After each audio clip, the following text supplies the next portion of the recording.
And welcome to the August 23rd San Dimas Rotary meeting. My name is Steve Scott. I am your president. Welcome to this meeting. We're very excited to have everybody here. We're going to jump through a couple things real quick before we get to a speaker we're all really excited to hear from. First off, September 27th, we have our district governor's visit. For those of you who are newer Rotarians, there's a district governor that comes in every year. Each district governor, I don't know how many clubs they oversee, 50 plus, I think.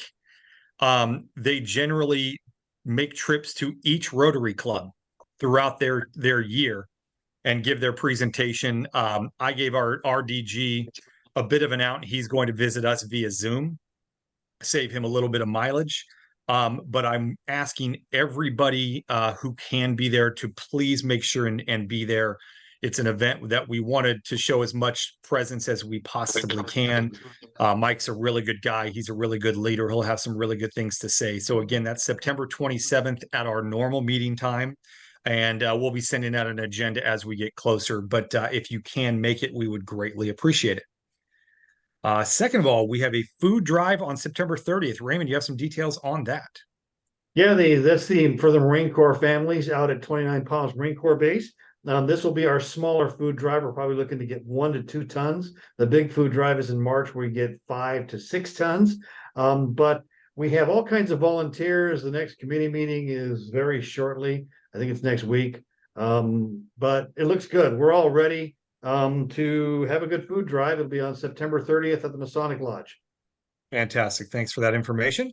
Now let's jump around the spokes of the wheel. Raymond, since we've slightly introduced you already, why don't you get us started? Raymond Foster, immediate past president and Zoom master. That's what I am, the Zoom master today. Appreciate that. And Rita, why don't you say hello to everybody? She's on the phone. Oh, she's on the phone. We will come back. Sorry about that. Glenn, say hello. Hello, Glenn. My name is Glenn Johnson. I'm a member of the Satellite Rotary Club. Thanks for being here, Glenn. Everybody's on mute, so I'm hoping people are available. Diva, are you there? I am. My name is Diva Alfaro, and I've been a Rotarian now for about 5 years, I believe. I'm happy to be here. Past president. Anthony, how are we doing today? Hello, I'm here picking up school stuff, so a little one back, but Satellite Rotary, I'm happy to be here. I'll be home shortly, so. We appreciate your ability to multitask as an insurance agent. I'm just asking that you keep your eye on the road. Yep, hands-free. Appreciate it. Chris Constantine, how are you? Doing well. Thanks, guys. I'm driving in the car. I'm the city manager for San Dimas. So as you can imagine, I'm trying to balance multiple things at once, and I'm happy to be here. Happy to have you here. And Rita. My timing is great with you so far. Sorry about that. No problem. My name is Rita. My full name is Margarita Karasik McGee, and I'm an attorney in San Dimas, California. And I don't know how long I've been a Rotary member, Raymond. Couple months? 4 months? Couple of months. Yeah. Yep. Just long enough to be the next president, I think. Oh, no. No. Yes. No. Okay. Did I miss anybody, or is that everybody we have here so far? All right. It is not uncommon for us to have a few stragglers. So if we do, we'll introduce them later. Let's move on to our speaker today. Jordan Fennell is the owner of Legacy Biography, a company that offers done-for-you memoirs and autobiographies for those who don't have the time or training to do it all on their own. He has written multiple books for clients, the most recent of which is a Christian memoir titled "And God Said No" by T.J. Padgett, available through Trilogy Christian Publishing, the publishing arm of the cable channel TBN. Since 2017, he has made it his mission to use his gifts and training to preserve the rich heritage of individuals and families in the Southeast and beyond. Let's give a warm welcome to Jordan. Thank you so much, Mr. Steve. That is the best radio announcer voice I've ever heard. I wish I had a voice like that, because if you can't tell, I'm from the South, like really deep in the South. Coming to you from about an hour outside of Savannah, Georgia. where I've lived most of my life. So I can't get rid of this. This is what I'm stuck with. So I envy people that have the smooth, announcer voice. All right. So you're correct. I'm a ghostwriter. I write books for people, specifically memoirs, family histories, biographies, things like that. But I don't tell people that I'm a ghostwriter, because when you say that, people will say, okay, well, do you write ghost stories, little ghost stories and stuff like that? How do you make a living from that? Or people will say, well, I'm not an A-list celebrity, so I have no use for that. A lot of people don't understand that ghostwriters can help you write books for just your family if you want to do that. Or the history of an organization. Like, there are a lot of old churches around here in the Bible Belt, and some of them are interested in having their stories written down and told. So there are all kind of stories, all kind of history in this whole country that are kind of fading away. And I'm here to talk to you about what that's about, why those stories are fading out, and they didn't used to, how times have changed, how it's a lot harder to do a memoir, biography, family history. And I'm going to end off with how to get started, because that's the hardest part. If you want to do this on your own, for yourself, or for a family member. I've been doing this for several years. I got a degree in creative writing. That's what I do best in the world, is write books and help people tell their stories. So I've seen all kind of problems, all kind of hangups, because everybody thinks that they can get started and write their own books. Some of them can, and that's wonderful. But for everybody else, I'm here to help. So I'm going to set my timer here for 15 minutes, because I love this stuff. I'm passionate about writing. I'm passionate about history. And if I don't put a timer on, I will keep going and going and going. And y'all are going to have to use the old hook, to pull me off stage like they used to do to Bugs Bunny in the cartoons, right? So a little bit about me. I come from a big family. I happen to be the only child, but my paternal grandmother and grandfather, they were born in 1918 and 1919. That was a minute ago. And they had 8 kids, because that's what you did in Southeast Georgia back in the day, right? You had a lot of kids because they lived on a farm. So I grew up, I was born in the late 80s. My oldest uncle was 86 years old now. And my youngest aunt is 64. So there was a big spread there. And we used to get together Sunday evenings after church, and you would hear all these stories. I mean, you would hear from the 50s, 60s, 70s, 80s. I sound like an oldies radio station, right? All the hits of the 50s, 60s, 70s, and 80s. But they had all those stories because they had lived it. So I grew up thinking that that was normal, to be connected to the past in that way. Found out later that I was, if you want to say blessed, privileged, fortunate, however word you want to describe it. I grew up in a special kind of way that not everybody does it, because I found out that that's not that normal. And I figured out why that isn't normal anymore. Well, for one thing, we're so busy. I mean, everybody's working multiple jobs, or if you got a career or you got your own business, it takes a lot of time. You got a family. I talked with a guy earlier today here in my hometown. He's been wanting to write a book about his family for the last 30 years.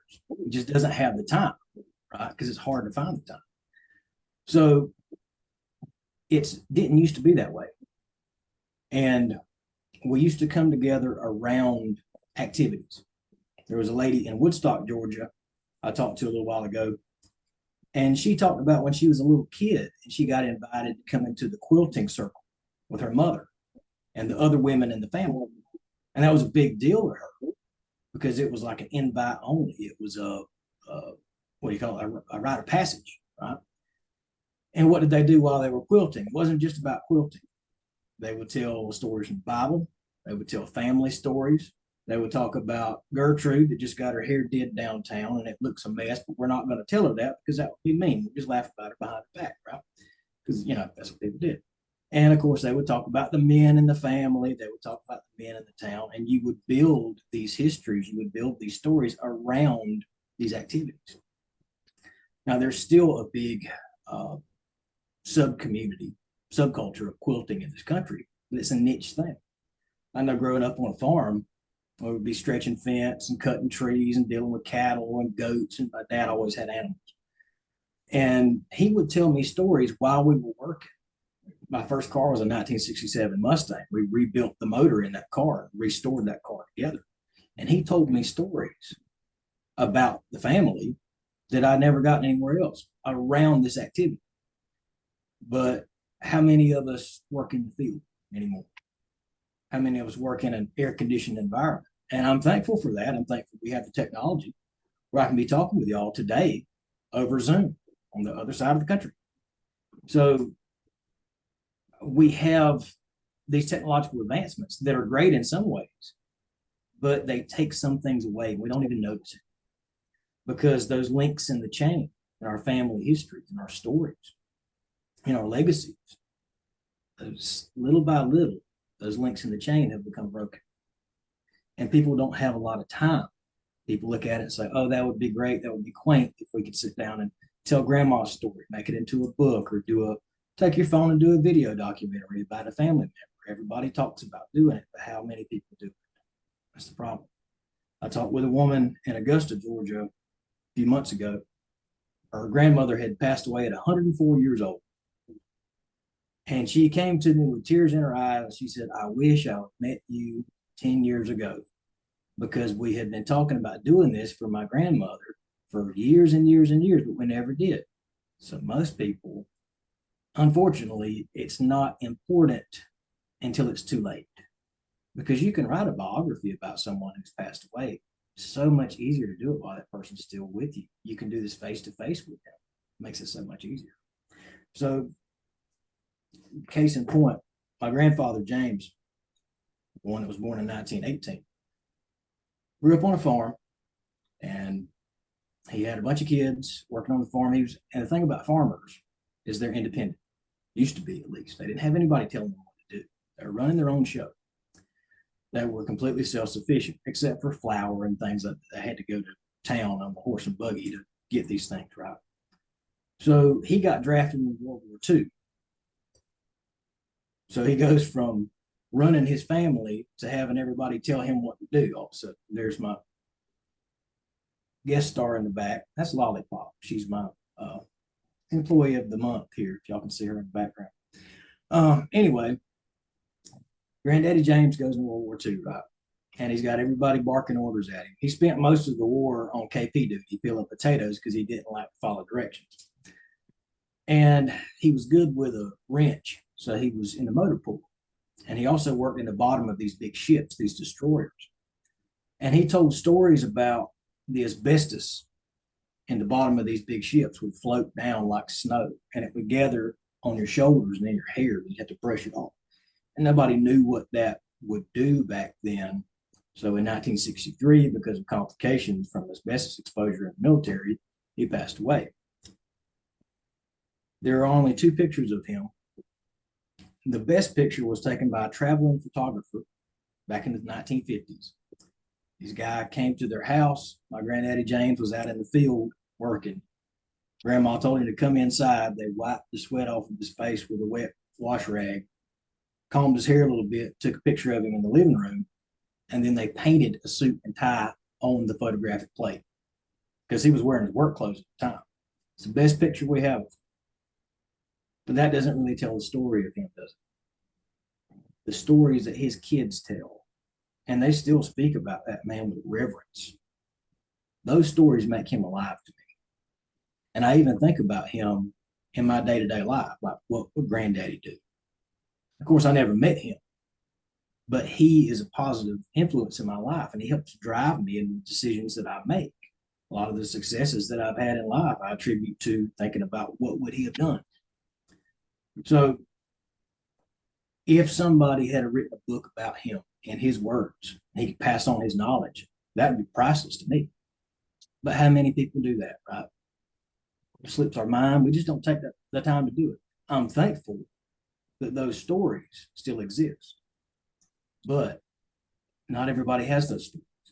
Some people would really like to have either video of documenting interviews with your family member, writing a book. I prefer the written word because I think that's the best way to get the essence of a person on the page. But there's so many ways to do this. And the sooner you get started, the better chance you're going to have of making it happen. So I've done this for other people. I've written books on my own. So I want to walk y'all through some problems that you're probably going to run into. And if you're going to do this on your own for yourself or for a family member, hopefully some of these tips and tricks will help you get over the obstacles.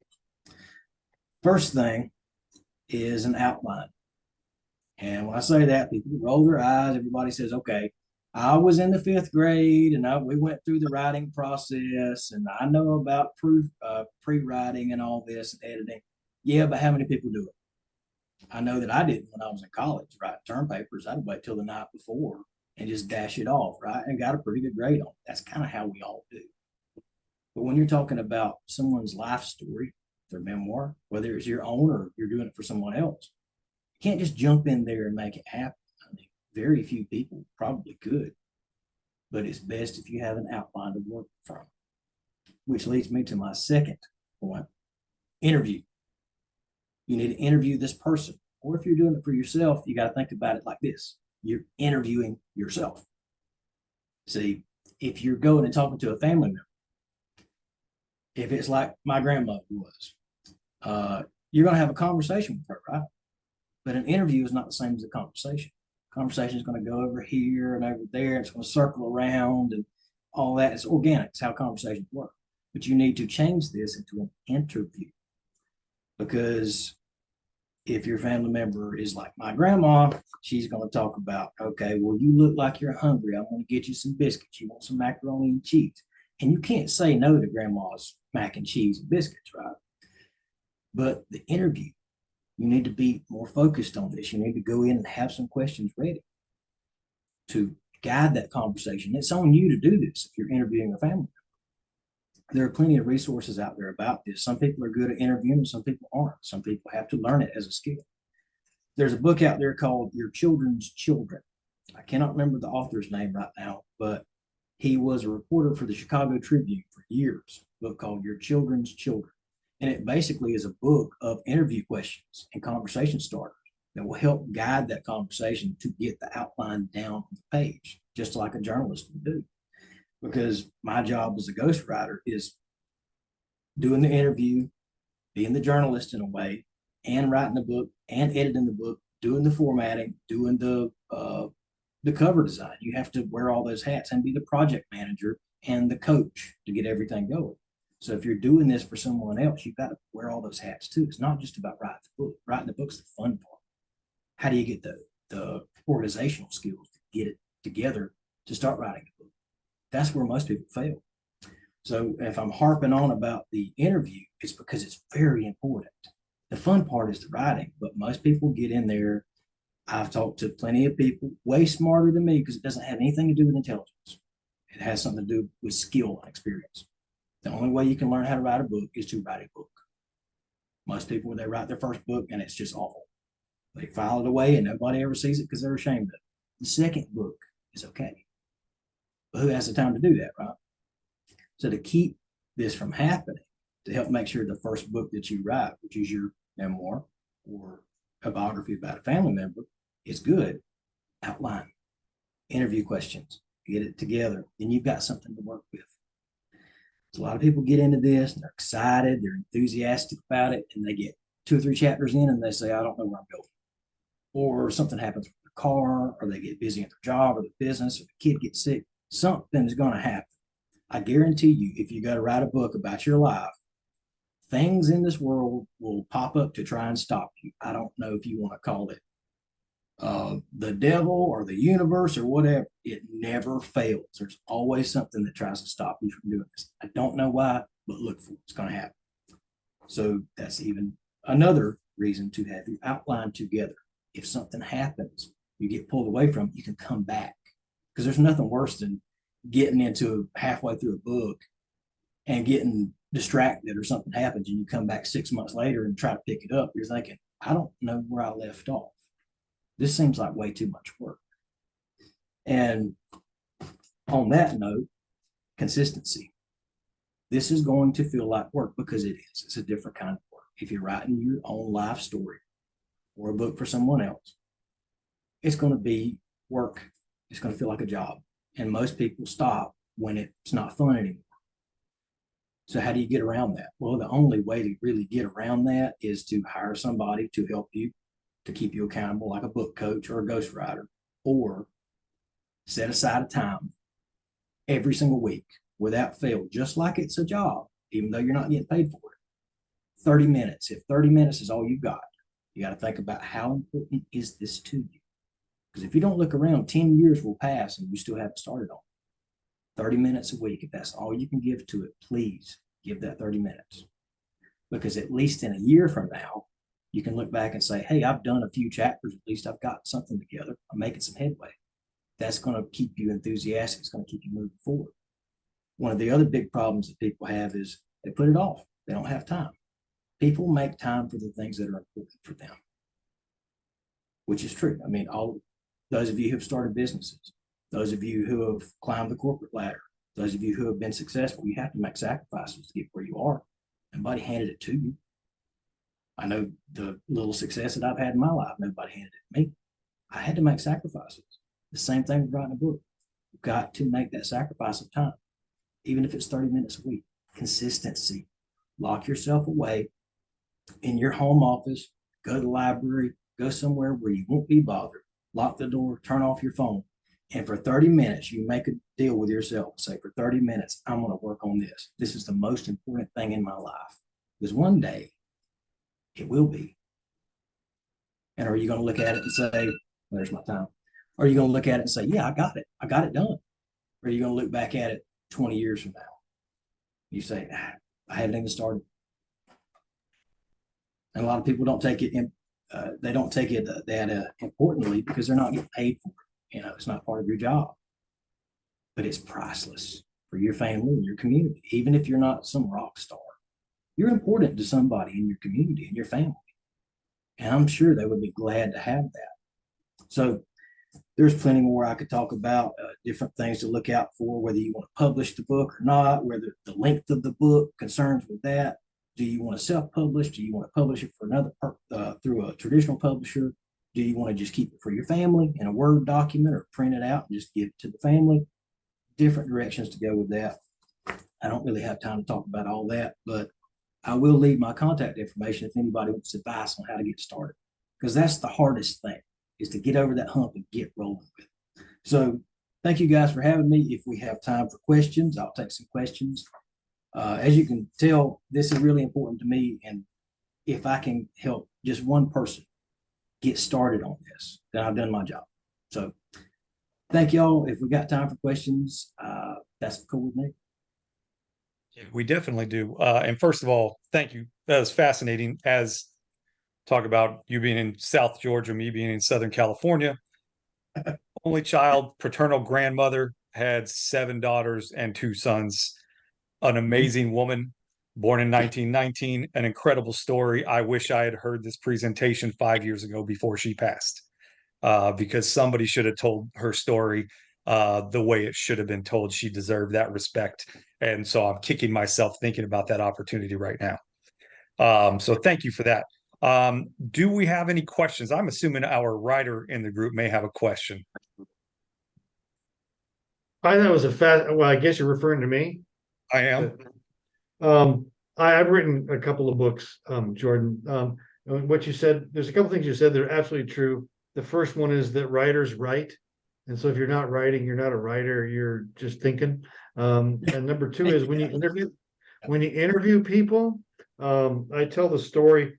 It was supposed to have been, in fact, I was at the grave this weekend or last week in North Carolina for a 4 times great grandfather who was supposed to have committed suicide. And as I grabbed the documents and I began to interview people, this is about 35 years ago, turns out that it was a murder that had been covered up. And as soon as I started interviewing people, they started rolling over on each other. And after that, every time I would go up and approach a family member, they're like, we don't want to talk to you because you're getting too much information. But I would encourage everybody to do two things. Number one is sit down with grandma and get facts. When was she born? When were her parents born? Or where was such and such buried? All the facts you can get from them, and then get stories. Because you're going to need, ultimately, if you're going to do this kind of thing, you're going to need both facts and stories. So that would be my thing. Fascinating presentation. And which, from Savannah, Georgia, whereabouts are you?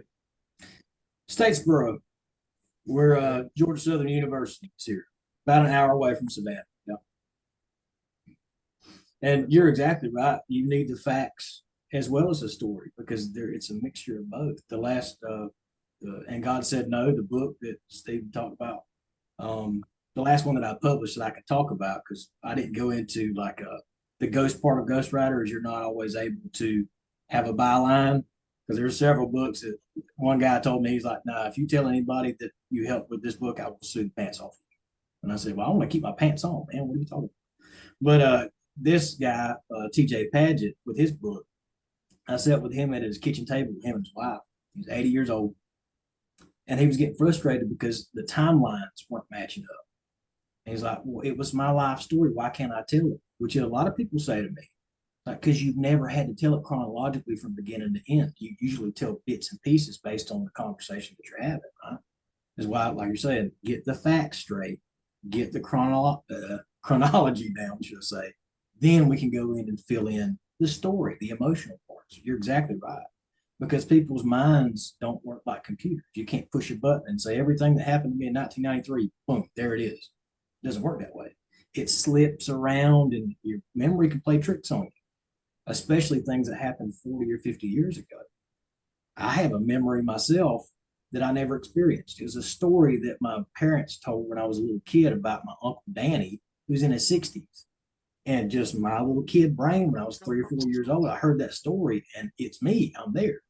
My dad said, no, there's no way. That was like 1970 something. You weren't even born. So yeah, you're exactly right. You got to get the facts down, because if not, you're going to go all over the place with it. Yeah, you're right. Excellent. Do we have any other questions for Jordan?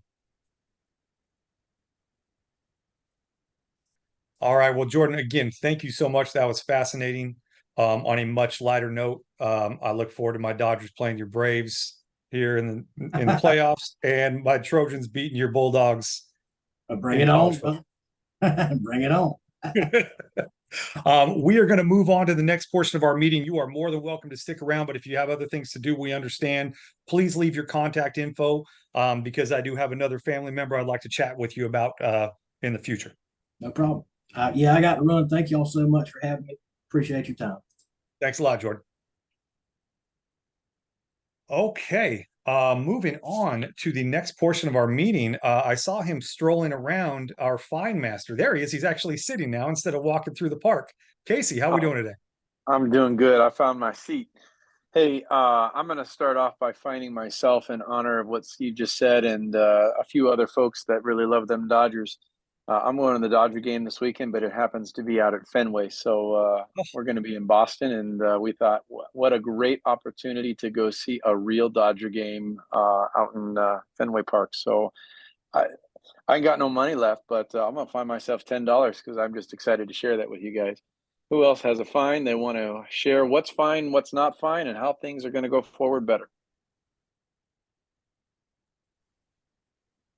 I'll find myself $10 for not making it here because of work in the last few weeks.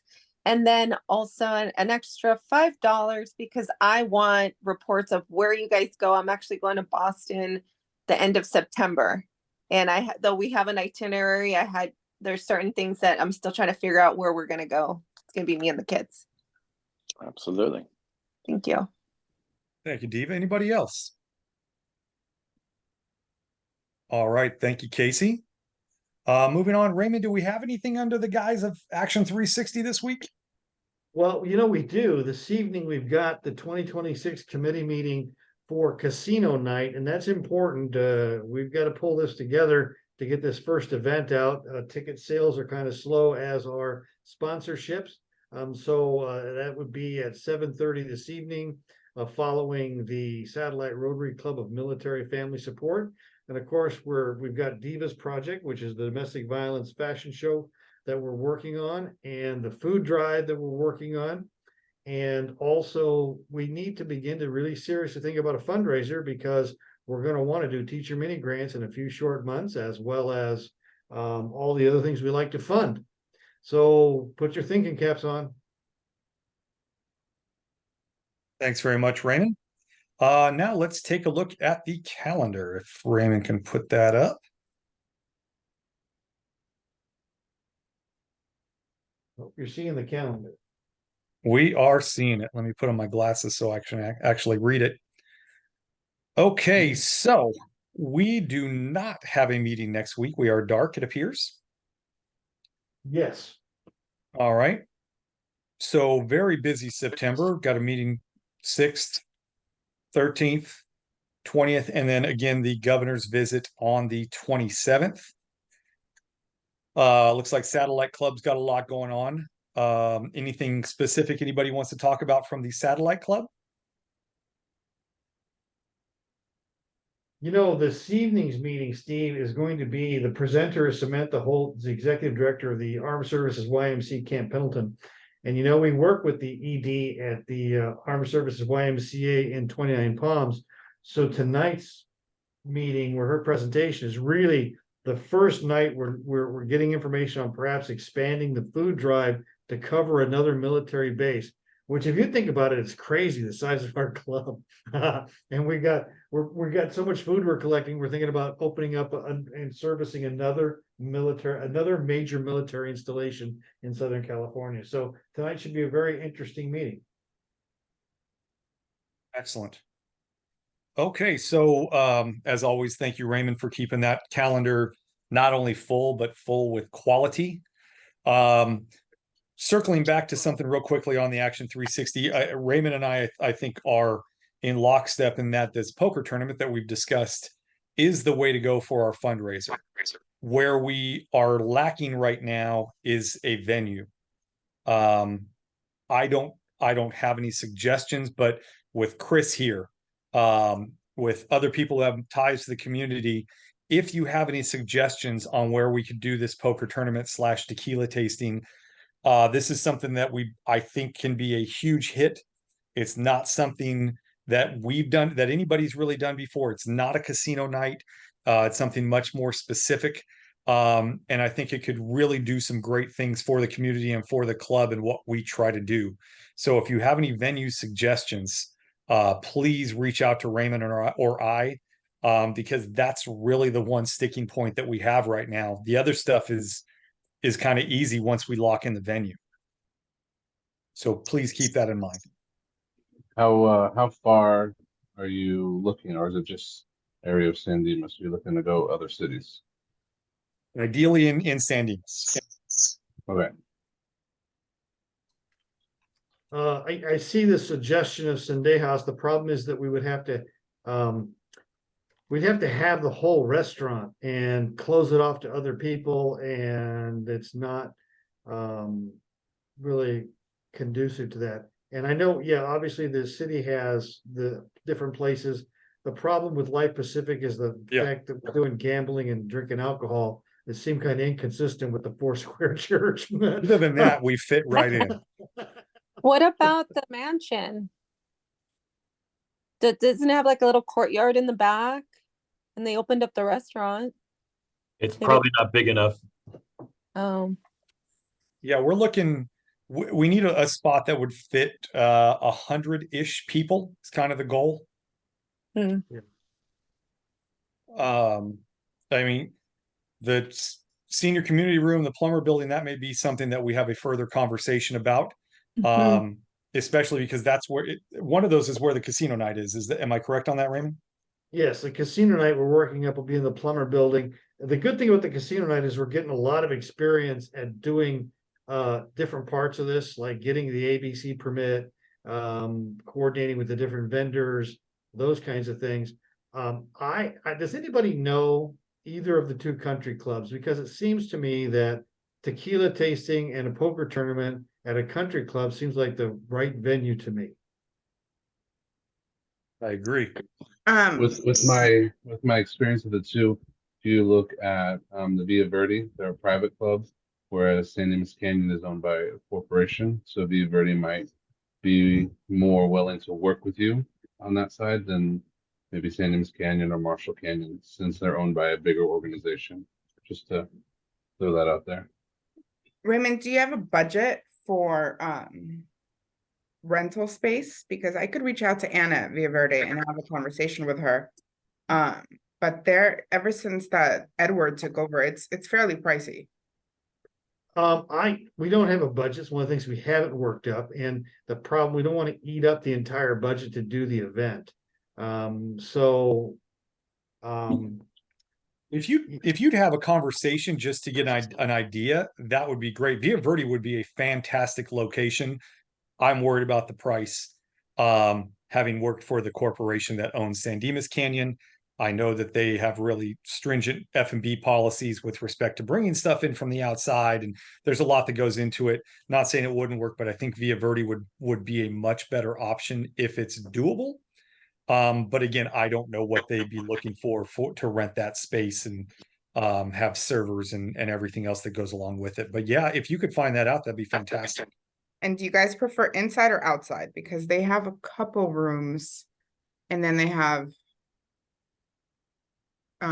the whole pool area, and then they have the like a really pretty courtyard where they have God, I forget what it's called, but it's beautiful. So we're talking doing it in the winter, so I think okay, that inside is got to be. It's an evening event. It'll be in the winter time, so yeah, we'd have to be inside. Do you want them to provide food, or we provide food? We'd have to talk to them. It would, if it would depend on the deal that we got out of it with them. And it would not be, some type of sit down meal, because a majority of the people there are going to be playing poker, drinking tequila. It would be more, handheld stuff, apps, things like that. Okay, I'll reach out. Yeah, I'd appreciate that. Thank you very much.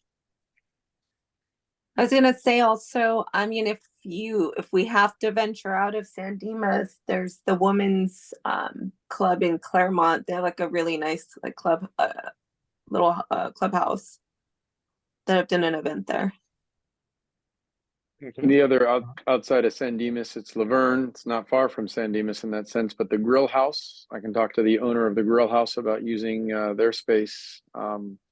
It's an indoor kind of patio feel, but they might be able to do, they were doing kebabs or something, or finger foods. Might be depending, they're not open every night, so we just need to find the night that they're not open that they'd want to make this possible for us. Just another option. If you want to, hey, nothing wrong with put out some feelers and get some ideas. I mean, I figure we kind of throw a wide net and see what we catch. Yeah, there's another location. Have you guys been to Dave and Maggie's restaurant? It's I think it's on the border of San Dimas and Laverne. We have our meetings there every Thursday, and they have the foster. Now they've aged out, so they're about 18 to 21, and they cook, and they're great, and the prices are reasonable. That might be someone to speak with as well, just renting the restaurant, because it's fairly large. Yeah, that'd be great. And we've done some work with and for them in the past, if I'm not mistaken. So that might be a good relationship to reconnect. I think the other thing to consider is, and I know we're looking at the winter, but something like Alta's house, or some nice, even nicer landscape areas that we can use Alta somebody's house and wouldn't have to pay. Yeah, Alta has a nice house and she has good space. There's some liability exposure that comes along with that. Yeah. That concerns me a little bit. Doing what I do, I certainly wouldn't host it at my house. I don't want anybody taking 3 shots and then hopping in a car and driving home from my house. I didn't suggest not that hasn't happened before, but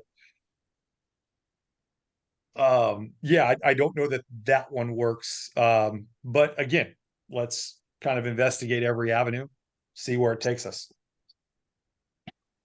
Why don't, Okay, would does you anybody mind? else have? would Sorry, you Raymond, mind- go ahead. Would you mind, Steve, that if people, as they follow up on stuff, just shoot me an email? And I'll start keeping track of it, and maybe in the next month or so, we can develop this into a committee that meets and really move this forward quickly.